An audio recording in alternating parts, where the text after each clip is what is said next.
الله الرحمن الرحيم. الحمد لله نحمده ونصلي على رسوله الكريم. أما بعد أعوذ بالله من الشيطان الرجيم. بسم الله الرحمن الرحيم. إنا أنزلناه في ليلة القدر وما أدراك ما ليلة القدر. ليلة القدر خير من ألف شهر. تنزل الملائكة والروح فيها بإذن ربهم من كل أمر.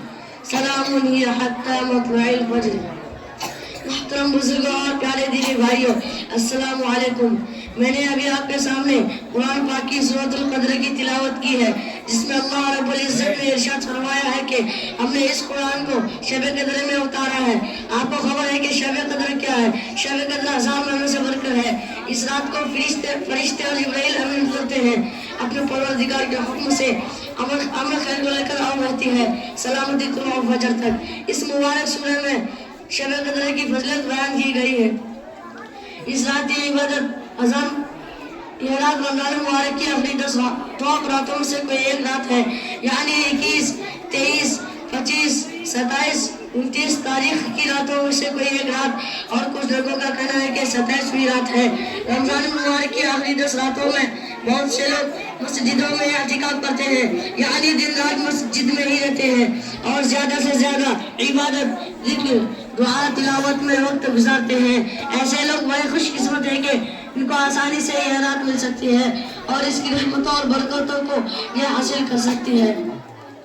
اس رات کی عبادت 1000 مہینوں سے بہتر بتائی گئی ہے۔ یہ اللہ کا کتنا بڑا احسان ہے کہ صرف ایک رات کی عبادت میں 1000 مہینوں کا ثواب مل جائے۔ پچھلے زمانے کی امتوں کی عمریں لمبی ہوتی تھی اور وہ خوب عبادت کرتی تھی حضور صلی اللہ علیہ وسلم کی اتباع میں زیادہ سے زیادہ حضور صلی اللہ علیہ وسلم کی امت کو عمر کم دی گئی ہے، لیکن پہلے لوگوں جیسی عبادت کا ثواب یہ امت حاصل کر سکتی ہے۔ شب قدر کون سی رات میں ہے یہ متعین نہیں کیا گیا ہے۔ یہ اللہ کا کتنا بڑا احسان ہے کہ اس مبارک سورہ میں روایتوں میں آیا ہے کہ وہ لوگ آپس میں لڑ رہے تھے، اسی کی نحوست کی وجہ سے شب قدر کا تعین چھپا دیا گیا۔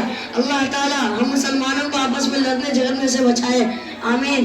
حضور صلی اللہ علیہ وسلم کا معمول تھا کہ جب رمضان شریف کا آخری عشاء شروع ہوتا تو عبادت کا بہت زیادہ اہتمام فرماتے تھے اور ازواج مطہرات اور صاحبزادیوں کو بھی جگہ دے تاکہ وہ بھی عبادت کر سکیں۔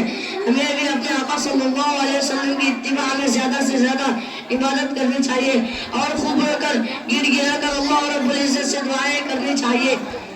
اللہ کی طرف سے تو اعلان ہوتا ہے کہ کوئی روزی مانگنے والا ہے کہ میں اس کی روزی کو شادر کر دوں، صحت مانگنے والا ہے کہ میں اس کو صحت عطا کر دوں، لہذا ہم اس کی فقار پر دوڑیں۔ وآخر دعوانا الحمدللہ رب العالمین۔